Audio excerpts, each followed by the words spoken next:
In a shocking turn of events, Pastor Kenneth Copeland, one of the wealthiest and most influential televangelists in the world, has been sentenced to life imprisonment. This stunning conviction follows a years-long investigation that exposed shocking details of financial fraud, tax evasion, and exploitation of his loyal followers. Once revered as a man of God, Copeland now faces the harsh consequences of a life built on lies. How did a preacher with millions of devoted believers fall from grace? Stay tuned as we reveal the jaw-dropping details of his downfall. Rumors and whispers surrounding the case. The news of Pastor Kenneth Copeland's sentencing to life imprisonment was nothing short of shocking, but the rumors and whispers that surrounded the case had been brewing for years before the trial even began. For decades, Copeland had been a towering figure in the world of televangelism, known for his lavish lifestyle and his promise of prosperity to his followers. Yet, behind the curtains, there had always been a sense of unease. While his ministry grew, so did the rumors about how he was spending the enormous amounts of money donated by his followers. Whispers about Copeland's wealth, lavish lifestyle, and extravagant purchases had circulated for years. But what no one could have predicted was how these rumors would ultimately lead to his downfall.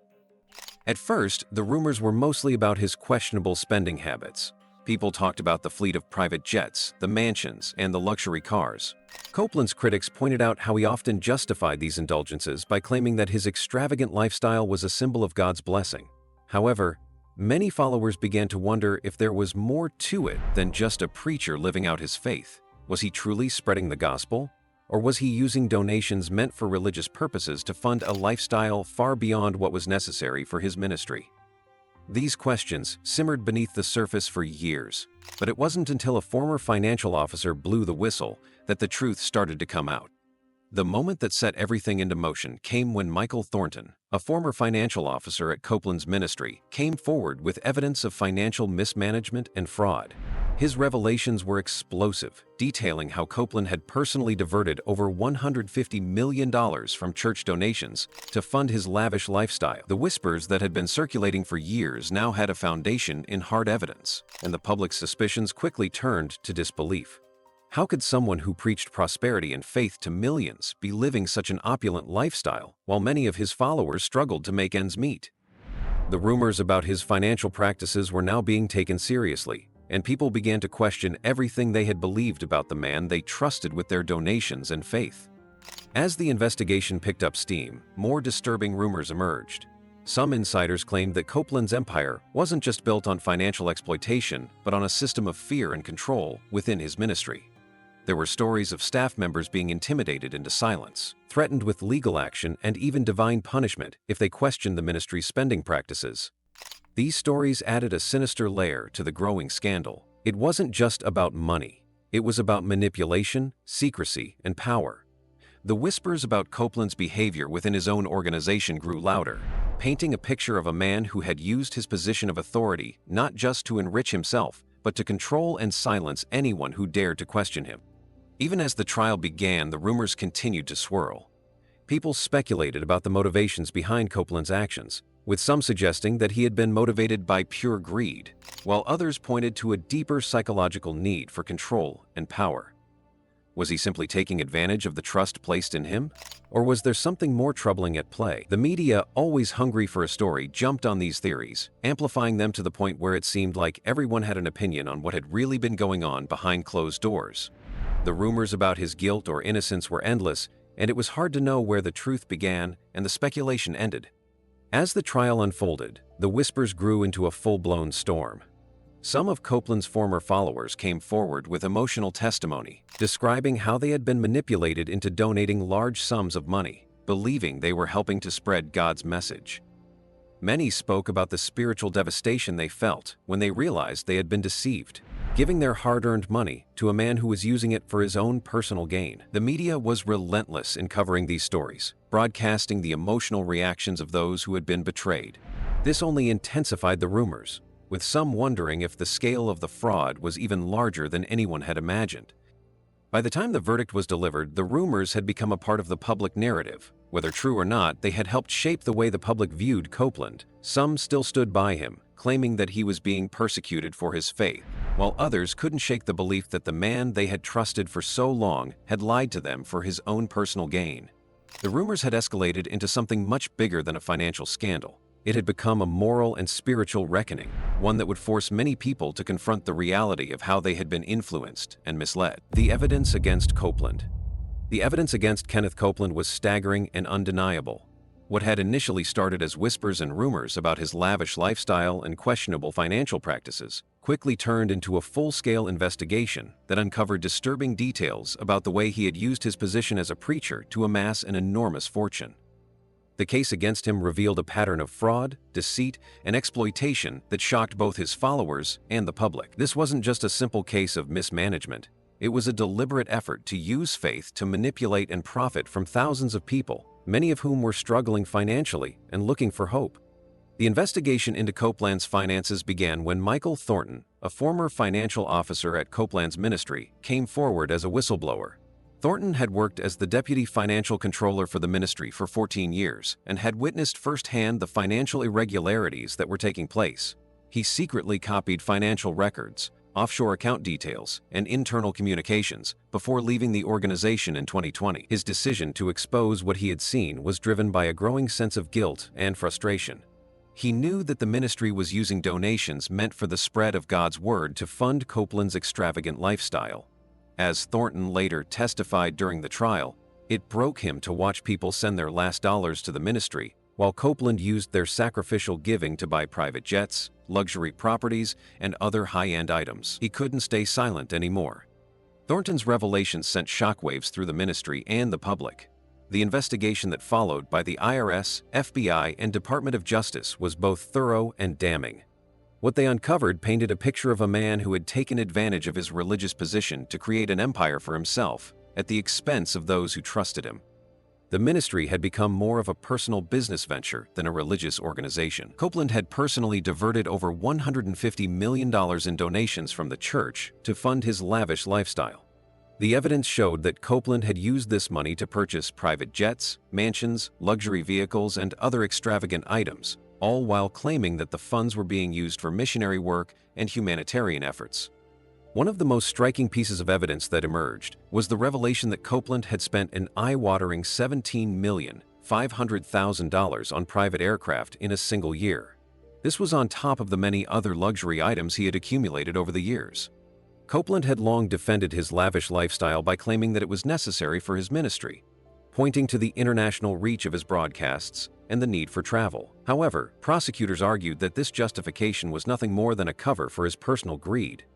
What was particularly damning was the fact that while Copeland was living in extreme luxury, his followers were being told that their donations were going to spread the gospel and support those in need. They were led to believe that their money was making a difference in the world, when in fact, it was simply being funneled into Copeland's private accounts. Further investigation revealed that Copeland had set up a complex network of shell companies and offshore accounts in places like the Cayman Islands, Panama, and Liechtenstein. These companies had no legitimate religious purpose, but instead functioned to obscure the flow of funds from the ministry to Copeland's personal accounts. The creation of these entities made it nearly impossible to trace where the money was going, and it allowed Copeland to hide his wealth from both the public and the IRS. The prosecution argued that this was not an accidental oversight. It was a deliberate effort to hide assets and avoid paying taxes on the money that was supposed to be used for the ministry's work. Even more troubling were the testimonies from former ministry staff who revealed the extent to which Copeland had gone to maintain his empire. Former employees described a culture of fear within the ministry, where questioning Copeland's spending or business practices was seen as a challenge to God himself. Staff members were required to sign non-disclosure agreements and were told that any concerns about financial irregularities would lead to legal action or even divine punishment. Those who dared to speak out were immediately dismissed, and some were even publicly shamed during services. This culture of intimidation and secrecy helped protect Copeland's actions for years, as many people who worked closely with him were too afraid to question what was happening behind the scenes. The prosecution presented a range of evidence that showed how Copeland had actively sought to cover up his actions. One of the most revealing pieces of evidence was a series of internal emails that were discovered. These emails showed that Copeland had instructed staff to falsify donation records and create fake mission projects to deceive donors. In one email, he even directed his son John to create pictures of African children who were supposedly helped by the ministry despite there being no actual projects or missions in place. The ministry's supporters were being led to believe that their donations were funding life-changing work in developing countries when, in reality, the money was being used to fund Copeland's lifestyle. The emails provided irrefutable proof that Copeland was not just mismanaging funds, but actively deceiving his followers. Perhaps the most shocking evidence came from a series of recorded conversations between Copeland and his financial advisors. In one of these recordings, which was made public during the trial, Copeland was heard laughing about a widow who had donated her life savings to the ministry, believing that her donation would bring her heavenly rewards. Copeland's callous comments about this woman were enough to send shockwaves through the courtroom. He referred to her as a mark and laughed about how she thought she would receive a heavenly return, when in reality, the only return she would see was his new hanger. This moment in the trial was a stark reminder of how Copeland had exploited the faith and trust of his followers for his own personal gain. The prosecution also presented evidence that Copeland had knowingly solicited donations for disaster relief efforts and missionary work that never took place.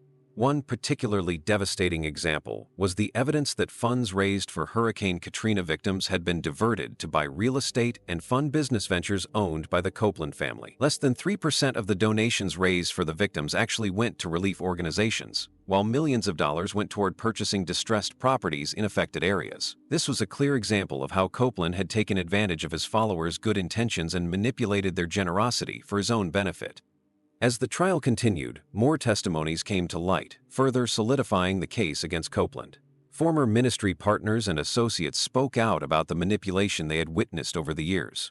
One former employee, David Martinez, described how he had been instructed to write false reports about missionary activities that never took place. He was told to fabricate stories about schools and hospitals that were supposedly built in developing countries, even though these projects had never existed. This type of deception, according to the prosecution, was a fundamental part of the operation, and it showed how far Copeland was willing to go to protect his empire. The evidence was overwhelming. From the false reports and fake mission projects to the lavish spending and offshore accounts, it was clear that Copeland had built a web of deceit that spanned the globe. The prosecution argued that Copeland had not just blurred the lines between ministry and personal wealth, he had completely erased them. For years, he had used his ministry as a cover for his own financial interests, and he had done so at the expense of those who trusted him the most. The evidence against him was irrefutable, and it was only a matter of time before the truth came to light. The trial may have shocked the world, but for those who had been following the case, it was a tragic but inevitable conclusion. Copeland's actions had caught up with him, and the full extent of his deception had been laid bare for all to see. The media's reaction to the trial and Copeland's defense. The media's reaction to the trial of Pastor Kenneth Copeland was nothing short of sensational. As one of the wealthiest and most influential televangelists in the world, Copeland had long been a figure of both admiration and criticism. His ministry, which spanned decades, had built a massive following, preaching the prosperity gospel, a belief that faithfulness to God would result in material wealth. But when the details of his financial fraud began to surface, the media seized the story with fervor. What started as an investigation into allegations of financial mismanagement soon turned into a media spectacle, with every twist and turn of the trial being scrutinized by the public. As the trial began, the media focus quickly shifted from the tragic circumstances surrounding Copeland's rise to fame to the allegations of financial mismanagement and fraud that had plagued his ministry. The public had long suspected that there was more to Copeland's wealth than met the eye, and now the trial seemed to be confirming what many had feared. The media outlets, both mainstream and tabloids, pounced on the opportunity to air the scandal. Copeland, who had always been careful about the image he projected, found himself at the mercy of reporters who saw this trial as an opportunity to dig deeper into the darker side of televangelism. The sensational nature of the case only intensified as more and more details came to light. The media quickly seized on the narrative that Copeland, a man who had made millions preaching about faith and prosperity, had been living a life of excess funded by donations from his followers. The trial revealed that Copeland had used millions of dollars in church funds to support his private jets, multiple mansions, and other luxuries. The juxtaposition between his extravagant lifestyle and the teachings he espoused was too much for many in the media to ignore.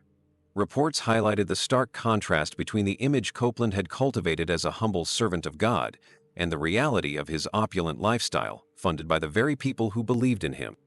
The media was relentless, and the public was captivated. Television networks and online news outlets ran constant coverage of the trial, with every new piece of evidence being dissected by journalists and commentators. Copeland's every word and gesture were scrutinized, and every detail about his lavish lifestyle became fodder for news stories. His extravagant purchases, including a $17,500,000 private jet, were reported extensively, with many questioning how someone who preached about prosperity could justify spending such obscene amounts of money on luxury items. Copeland's defense team, led by high-profit attorney James Morrison, struggled to mitigate the damage. Morrison tried to frame the case as an attack on religious freedom, arguing that Copeland's lavish lifestyle was justified by the international reach of his ministry and the work he did to spread the gospel. But the more the trial went on, the less convincing his defense became. The defense's argument that Copeland's wealth was a necessary part of his ministry was met with skepticism by the media. Morrison's repeated assertions that Copeland's expensive lifestyle was essential for his work as a global preacher fell flat with many reporters, especially when it became clear that a significant portion of the donations Copeland received was not being used for missionary work, but for his personal luxuries. The media coverage began to focus on the disconnect between the lifestyle Copeland had cultivated and the promises he had made to his followers. As the details of the fraud came out, many reporters started to question the legitimacy of Copeland's entire ministry. How could a man who preached about financial blessings and prosperity justify using church funds for personal gain? The more the media learned, the more they saw Copeland as a symbol of everything that was wrong with the prosperity gospel movement. One of the most damaging pieces of evidence came from recordings of conversations between Copeland and his financial advisors. In these recordings, which were played in court, Copeland could be heard mocking a widow who had donated her insurance payout to the ministry, believing that her donation would bring her divine blessings. He laughed about how she thought she would receive a heavenly return when, in reality, the only return she would get was his new hangar. This moment in the trial was a turning point in how the media portrayed Copeland. His arrogance and callousness towards his followers were impossible to ignore. The press had always been critical of televangelists, but this new level of greed and deception was on another level. The media quickly latched onto this evidence, using it to paint a picture of Copeland as a man who had not only exploited his followers' faith, but had done so with a complete lack of remorse. The defense team's attempt to portray the case as a government attack on religious freedom only fueled the media's portrayal of Copeland as a man trying to use his faith as a shield for his criminal activities. Morrison's argument that Copeland's lifestyle was necessary for his international ministry fell on deaf ears as the media continued to highlight the discrepancies between Copeland's message and his actions. The media was less concerned with Copeland's theological beliefs and more focused on the overwhelming evidence of fraud, money laundering, and tax evasion. As the trial wore on, former ministry insiders came forward to testify about the culture of fear and secrecy that existed within Copeland's organization.